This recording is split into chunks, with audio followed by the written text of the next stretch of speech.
إذا زلزلت الأرض زلزالها وأخرجت الأرض أثقالها وقال الإنسان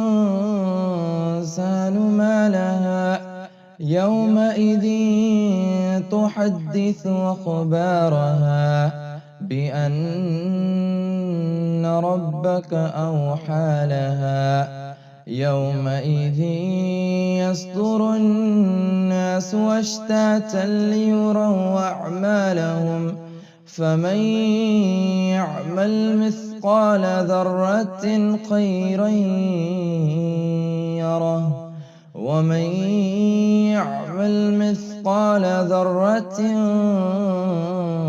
شرا يره. صدق الله العظيم.